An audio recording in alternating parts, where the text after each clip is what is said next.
주립대학에서 박사 코스를 하고 있는 우리 한정화 권사님과 또 김익수 집사님 아들 김민석 군이 방학을 맞아서 귀국해서 오늘 우리와 함께 예배를 드리게 됐습니다. 반갑습니다. 기억이 나시면 종종 기도해 주시면 고맙겠습니다. 어려운 때에 정오 1분 기도도 쉬지 말고 하셔서 영성 유지를 잘해 가시기를 바랍니다. 각 기관 정기 원래회가 있는 주일입니다. 예배 후에 회장님을 비롯해서 임원들이 각 기관 원래회를 은혜 가운데 잘 맞춰주시고 또 성도의 교제를 가져주십시오. 지난 주일은 우리 교회에서 맥주 감사 주일을 지켰습니다. 힘껏 헌금해 주시고 정성을 하나님 앞에 드려주셔서 하나님이 받으셨을 줄로 믿고 힘껏 지켜주신 분들에게 감사를 드립니다. 우리 주일학교 여름 성경학교는 특별히 날을 정하지 않고 첫째 주, 둘째 주, 셋째 주 주일마다 성경학교 프로그램을 3주에 걸쳐서 할 것입니다.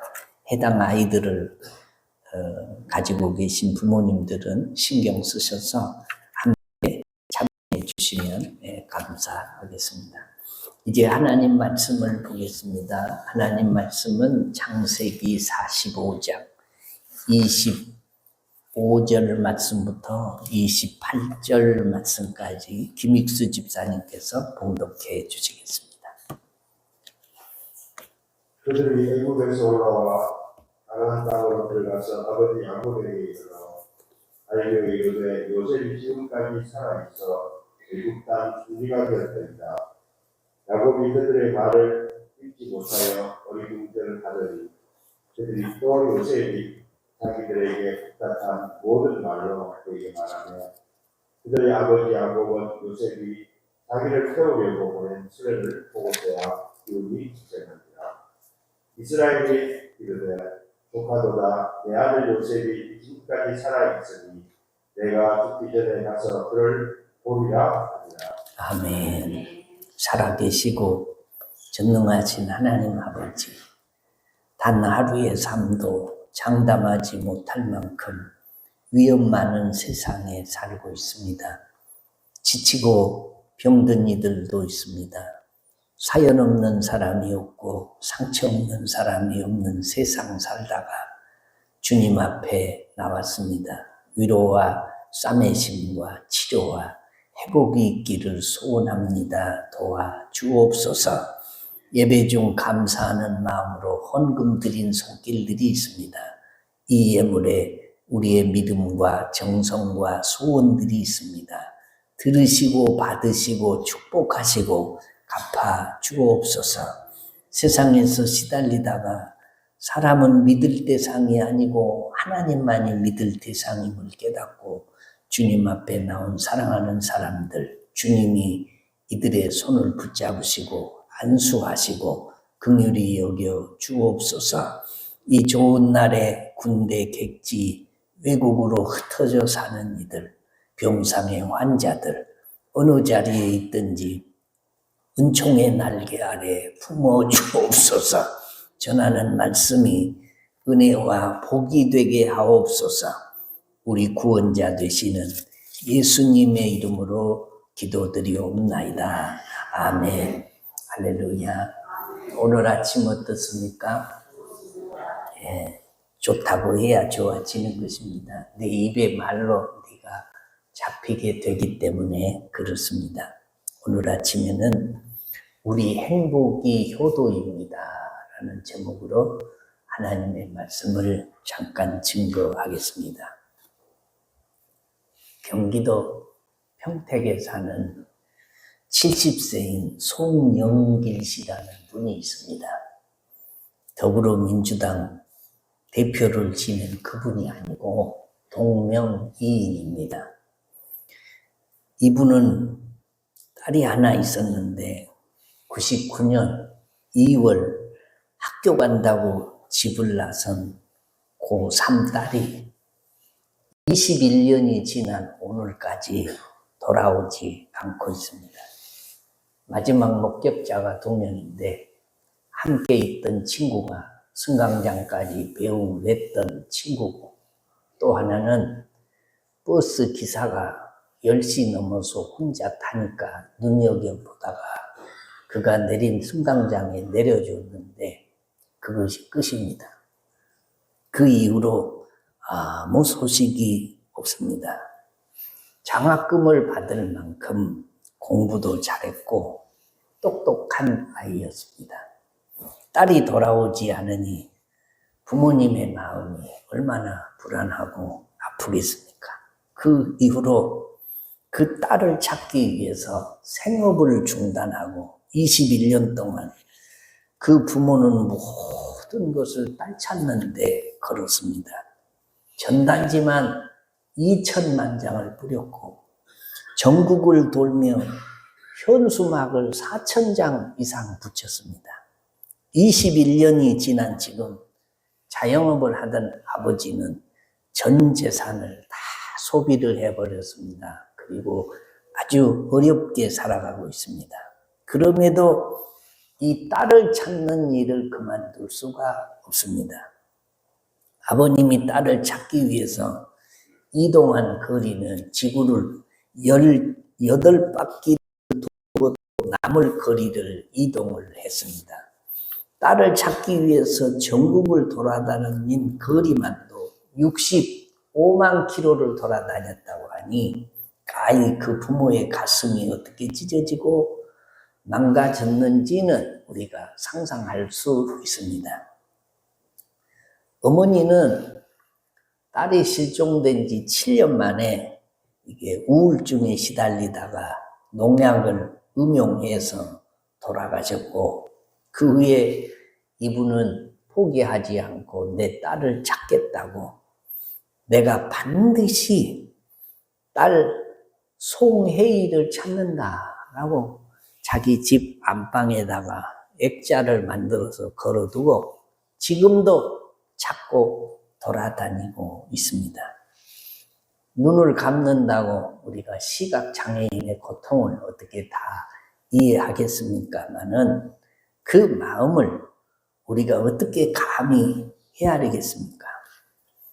2달 전에 저희 선배 목사님이 서울에서 목양교회라는 교회를 목회하고 계시는데 들려오는 풍문에 아들이 30대 후반 결혼을 안 한 아들이 하나 있는데 그 아들이 갑자기 사고로 죽었다라는 소식을 들었습니다. 그래서 갈 수도 없고 부의만 보내고 전화를 해야 되겠는데 감히 전화를 할 만한 엄두가 안 났습니다. 그래서 2달 동안 가만히 있다가 지난주에야 제가 조심스럽게 전화를 한번 드렸습니다. 부모가 죽으면 청산에 묻고 자식이 죽으면 가슴에 묻는다는 말이 있는데 동서고금을 막론하고 이 세상에서 가장 고통스럽고 그 고통이 오래도록 지속되는 일은 뭐니 해도 이 자식을 먼저 보내는 일입니다. 이것이 부모입니다. 자식 하나 때문에 일생을 다 소진하고 노심초사 애타하는 마음, 그것이 바로 부모 마음입니다. 구약의 3대 족장을 들으려면 아브라함, 이삭, 야곱입니다. 그 족장 중에 하나였던 이 야곱이 바로 이 고통을 온 몸으로 겪은 사람입니다. 배다른 형제들이 질투와 시기심으로 동생 요셉을 구덩이에 빠뜨리고 건져내서 미디안 상인들에게 노예로 팔아버립니다. 그리고 그 옷을 벗겨서 양 새끼를 한 마리 잡아서 피에 버무려 가지고 아버지 앞에 그 옷을 내놓으면서 하는 말입니다. 우리가 오다 보니 짐승이 사람을 잡아먹은 것 같은데 이 옷의 주인이 죽었습니다 라고 내놓는 것을 보니 요셉의 옷입니다. 그것을 접하고 소식을 들었을 때 이 야곱의 모습을 엿보면 그 고통이 어느 정도였던가를 가히 상상해 볼 수 있습니다. 창세기 37장 33절로 35절 말씀에 보면 아비가 그것을 알아보고 이르되 내 아들의 옷이라. 악한 짐승이 그를 잡아먹었도다. 요셉이 분명히 찢겼도다 하고 자기 옷을 찢고 굵은 배로 허리를 묶고 오래도록 그의 아들을 위하여 애통하니 그의 모든 자녀가 위로하되 그가 그 위로를 받지 아니하여 이르되 내가 슬퍼하며 수월로 내려가 아들에게로 가리라 하고 그의 아버지가 그를 위하여 울었더라 라고 말씀하고 있습니다. 그 소식을 들은 이 야곱이 단장의 고통을 겪었다. 창자가 끊어지는 듯한 고통을 겪었다는 거죠. 이 세상에 그 어떤 고통도 이에 비교할 수 없습니다. 자식을 잃은 부모의 고통은 당신들이 눈을 감고 이 세상을 떠나기 전에는 잊을 수 없는 것입니다. 그랬던 그에게 천만 뜻밖에도 기쁜 소식이 들려오는 것입니다. 그것은 바로 오늘 본문 맞습니다. 죽은 줄만 알고 평생을 통해서 눈물로 세월을 보내던 야곱에게 그 아들이 살아있다는 소식을 들었습니다. 살아있을 뿐만 아니라 당대의 최대의 강국인 애굽의 총리 대신이 되어서 영광의 자리 출세를 하고 있다는 것입니다. 이때의 야곱의 기쁨이 얼마였던가는 오늘 우리도 능히 짐작할 수 있습니다.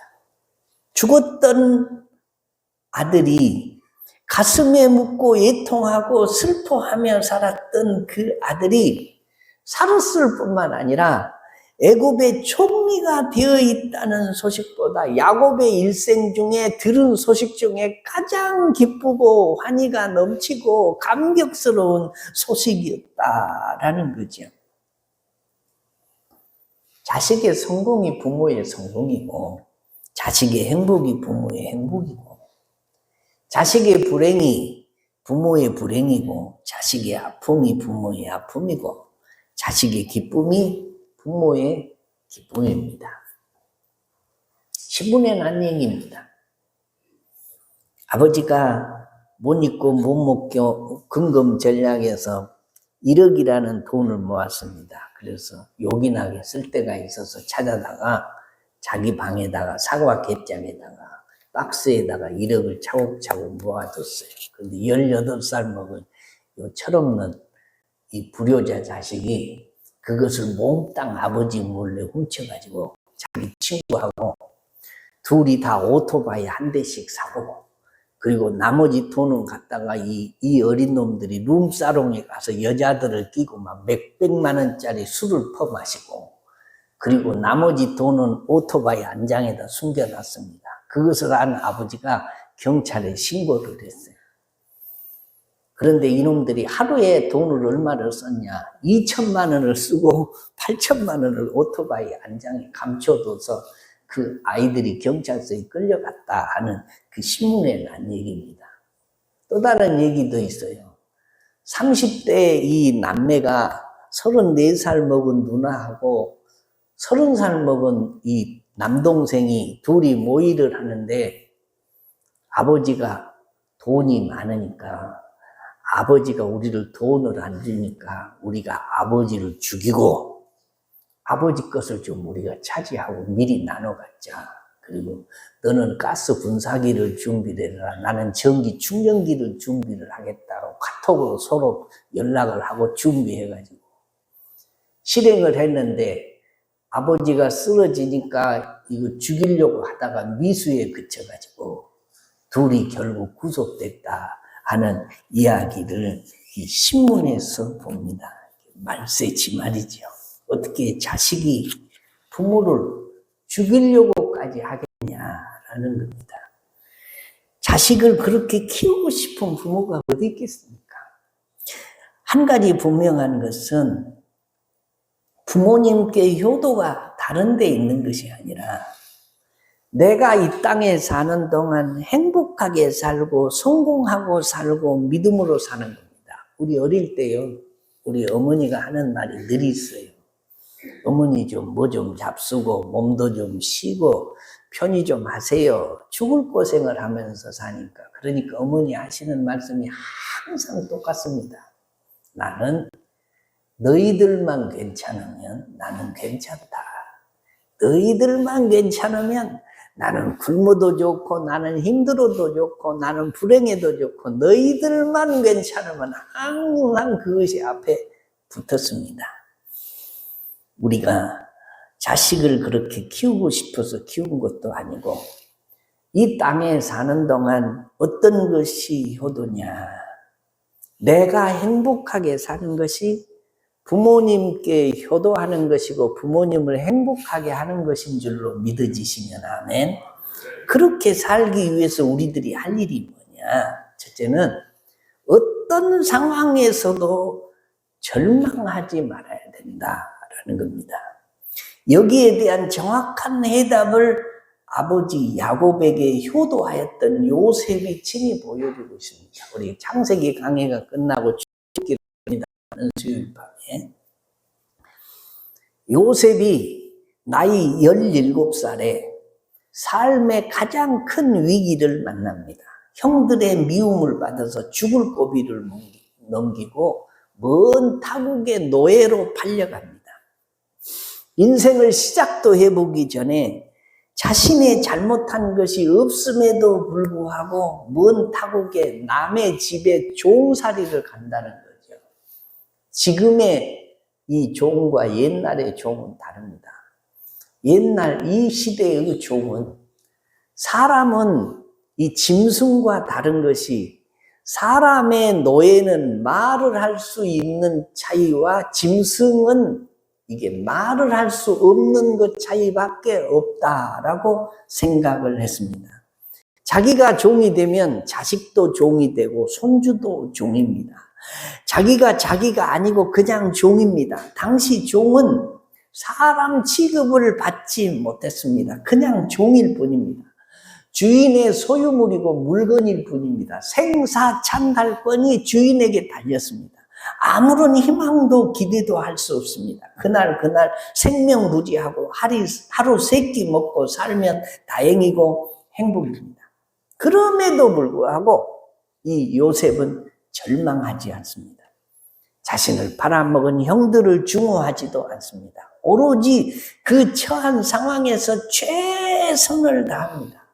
환경과 상황에 따라 흔들리지 않는 강인한 정신을 가지고 삽니다. 그것이 절망을 딛고 일어설 수 있는 가장 중요한 성공의 근본인 것을 알고 있었습니다. 이것은 요셉이 그렇게 자기만 생각하고 사는 것이 아니고 그의 아버지 야곱에게서 배운 근성이었습니다.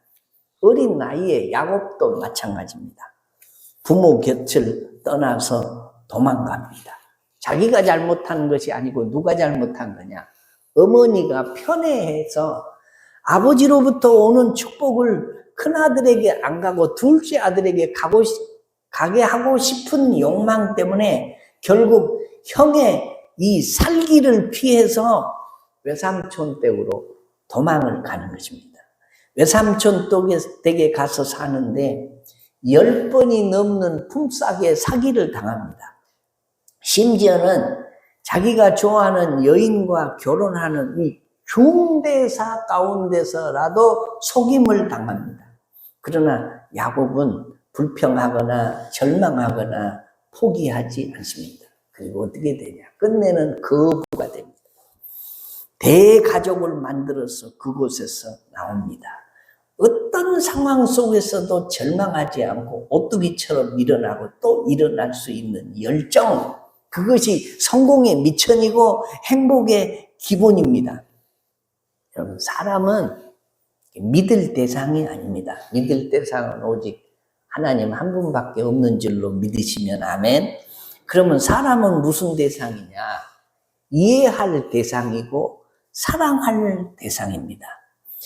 사람은 다 아담의 후손입니다. 아담의 후손이라는 말은 죄인의 후손이다, 그런 말이죠.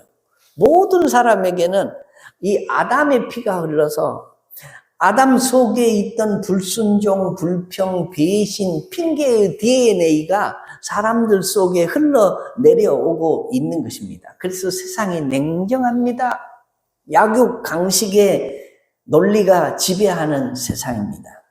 내가 잘 되라고 손 내밀어주고 나의 등을 떠밀어주는 사람보다는 우리 앞에 걸려 넘어지는 이 장애물을 두고 우리 등 뒤에서 칼을 빼들고 온갖 누명을 씌워서 넘어뜨리려는 악한 자들이 눈에 보이는 세상이 이 세상입니다. 제가 지난주엔가 그 소문을 들었는데 이 근처 우남동에 있는 학교 선생님이 자살했다라는 소식을 들었습니다. 나중에 알고 보니까 왜 자살을 했을까? 직장도 좋아. 또 가르치는 학생들도 있어. 단란한 가정도 있고 친구도 있고 동료도 있는 선생님이 왜 자살을 했을까? 궁금했는데 나중에 들어보니까 빚을 너무 많이 학교 선생님들한테 막 돈을 빌리고 아는 사람한테 돈을 빌려가지고 어디다 투자를 했는지 어땠는지 친정 시댁 뭐 다 끌어다가 돈을 빚을 져가지고 갚을 길이 없고 뭐 교육청에다 이런 사람이 선생님을 해서 되냐 뭐 이런 진정도 들어가고 앞도 뒤도 다 막히니까 너무 큰 낙심이 와서 결국 유명을 달리했다라는 안타까운 소식을 들었습니다. 요셉은 그런 지경에 이르렀어도 낙심하지 않고 사랑이나 배신을 당하거나 모함을 당하거나 팔려감에 종살이를 하거나 억울한 감옥살이 아무도 기억해 주지 않는 낙심하고 큰 낙심을 할 만한 환경이어도 이 사람은 낙심하지 아니하고 끝까지 버텨내고 이겨냈다라는 것입니다. 사랑하는 성도 여러분, 여러분들도 마찬가지지만 여러분의 자녀들이 세상을 살다가 어려운 일 안 겪는 자녀들이 어디 있겠습니까? 사연 없는 사람이 아무도 없고 상처 없는 사람이 아무도 없는 세상인데 요셉처럼 하나님이 그와 함께 하신다는 증거가 드러나서 반드시 이기고 승리하는 자녀들과 여러분 삶이 되시기를 주의 이름으로 축원합니다. 두 번째입니다.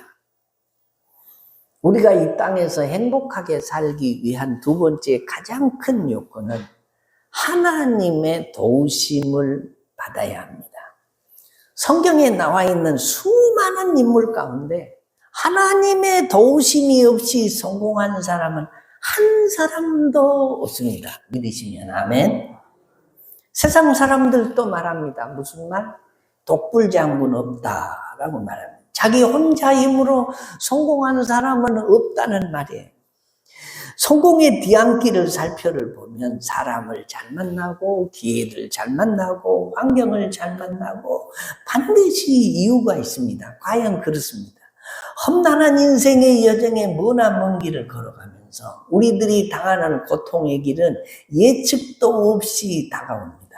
야곱과 같은 대족장도 예외 없이 요셉과 같은 족장의 손주고 아들인 그 사람도 마찬가지로 이런 험악한 인생을 사는 과정을 거쳤다라는 것입니다. 그러므로 우리는 험악한 인생을 사는 동안에 누군가의 도움이 없이는 성공적인 인생을 살 수가 없고 부모님을 기쁘시게 할 수도 없고 하나님을 기쁘게 할 수도 없습니다.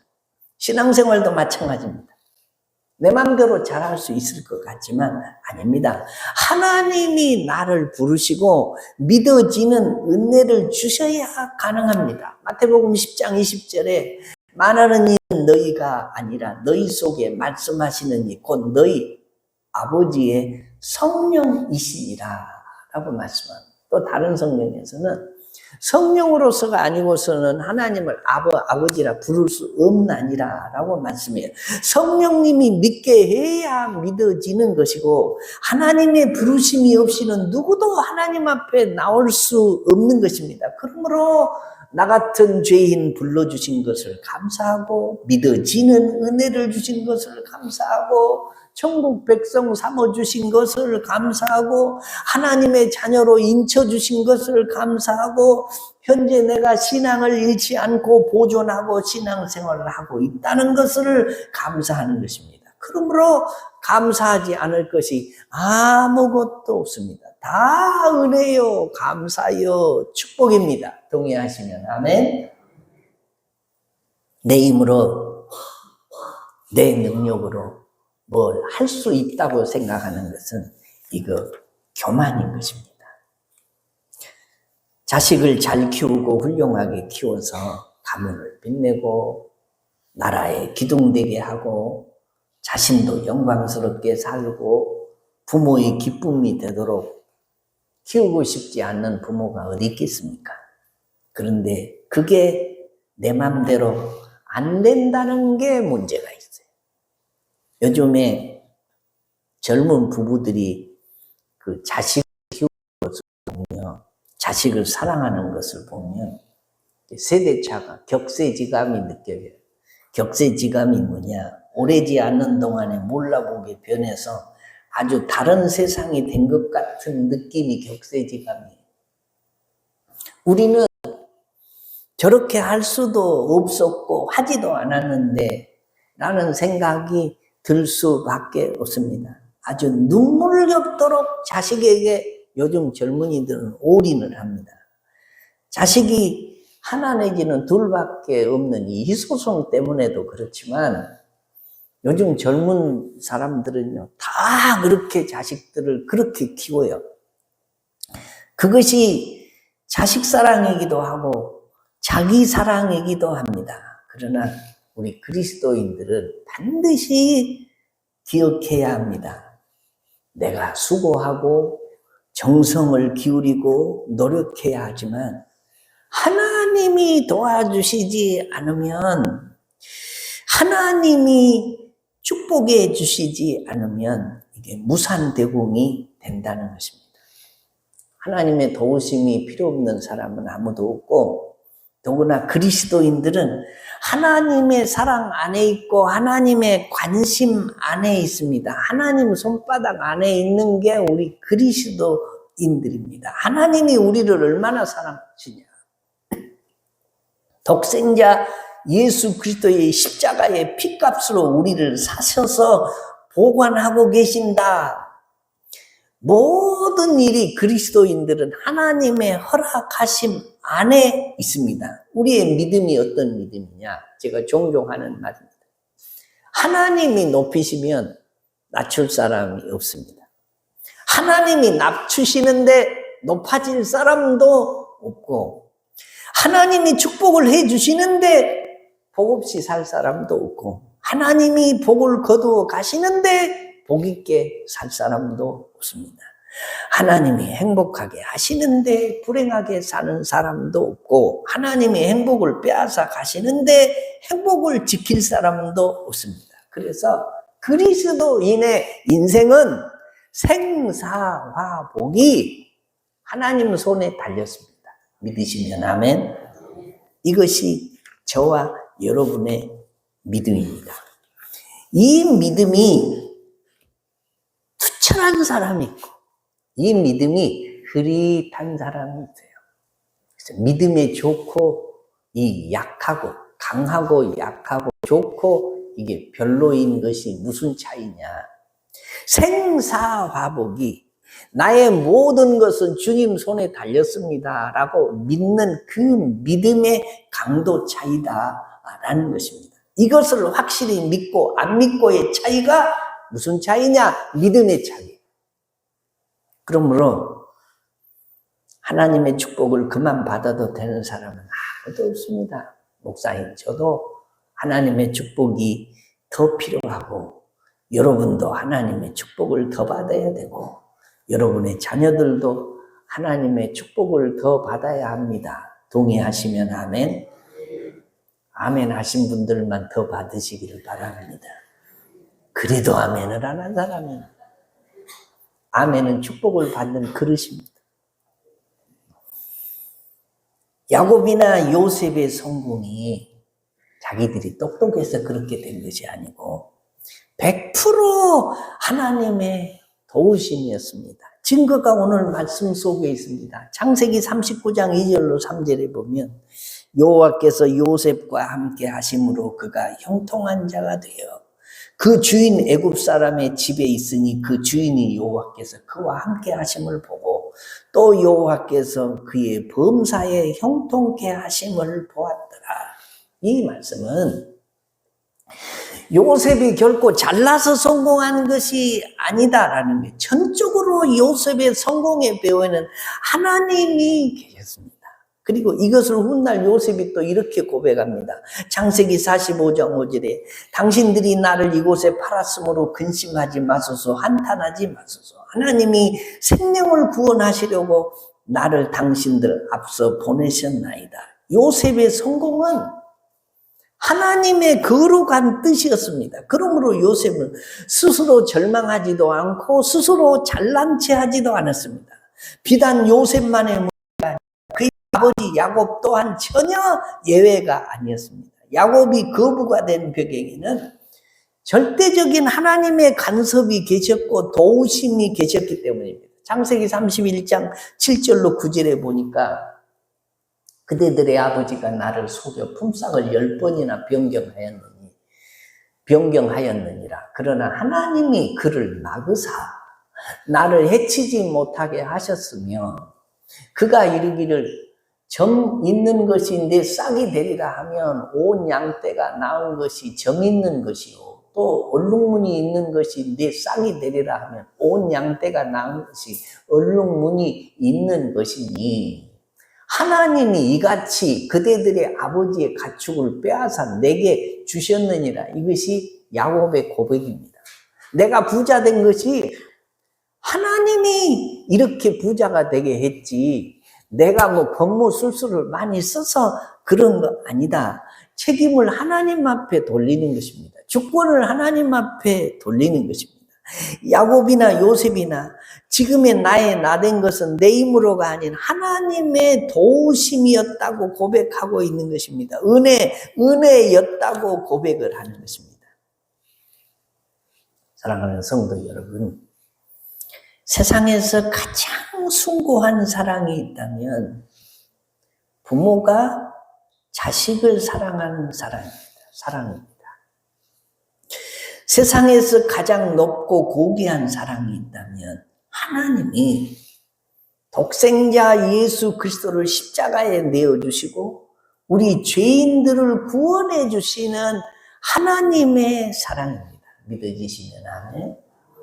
그래서 찬송가에 보면 온 세상 날 버려도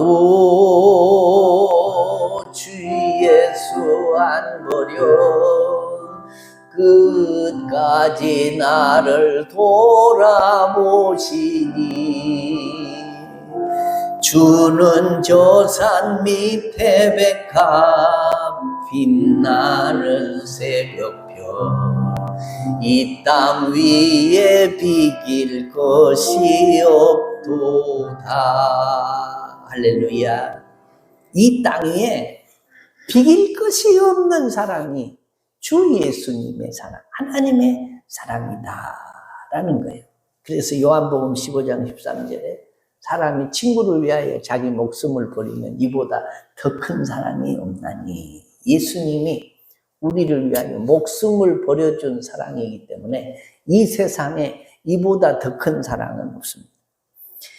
세상의 부모가 자식을 사랑하는 사랑과 하나님이 그의 자녀들을 사랑하는 사랑보다 더 큰 사랑이 없습니다. 이 사랑은 무슨 사랑이냐? 우리들이 이 땅 사는 동안 행복하게 살기를 원하는 사랑입니다. 하나님도 그의 자녀들이 행복하게 살기를 원하십니다. 나를 낳으시고 기르시는 부모님도 내가 이 땅 사는 동안 행복하게 살기를 원하십니다. 효도가 뭐냐? 내가 부모님과 하나님의 뜻대로 사는 것이 효도인데 그분들의 뜻이 뭐라고 합니까? 우리들이 이 땅과 내세에서 행복하게 살기를 고대하고 원하고 꿈꾸고 소원하고 계십니다. 그러므로 내가 행복하게 사는 것이 효도인 것입니다. 믿으시면 아멘. 이사야 41장 10절에 내가 이 땅에서 행복하게 살기를 가장 원하시는 하나님이 이렇게 말씀하세요. 두려워하지 말라. 내가 너와 함께 함이라. 놀라지 말라. 나는 네 하나님이 됨이라. 내가 너를 굳세게 하리라. 참으로 너를 도와주리라. 참으로 나의 의로운 오른손으로 너를 붙들리라. 라고 말씀합니다. 내가 효도하고 싶어도 내가 행복하게 살고 싶어도 하나님이 나를 붙들어 주시지 않으면 그것이 무산대공이다 라는 겁니다. 결국 행복이 하나님으로부터 오고 하나님의 도우심을 받아야 행복하게 살 수 있다는, 내가 행복하게 살아지는데 어떡하겠습니까? 내가 불행하게 살아지는데 내 힘으로 안 되는데 어떡하겠습니까? 그러므로 그리스도는 생사화복이 하나님 손에 달렸으니 의로운 오른손으로 나를 붙들어 주시겠다고 약속하신 하나님을 기대고 의지하고 신뢰하니 하나님이 나를 붙들어 주옵소서. 위로 하나님께 효도하고 아래로 나를 낳으시고 기르신 부모님께도 효도하고 싶습니다. 라는 이런 하나님의 마음에 합당한 기도를 드리면 하나님이 여러분의 기도를 들으셔서 짧은 인생 사는 동안 행복한 인생 사시다가 행복한 하나님의 나라에 들어가게 될 줄로 믿습니다. 다 같이 우리 자리에서 일어나시겠습니다. 기도하실 때 몸이 아픈 사람은 아픈 곳에 손을 얹으시고 기도의 제목이 있으신 분은 가슴에 손을 얹고 우리가 하나님 앞에 한 1, 2분 동안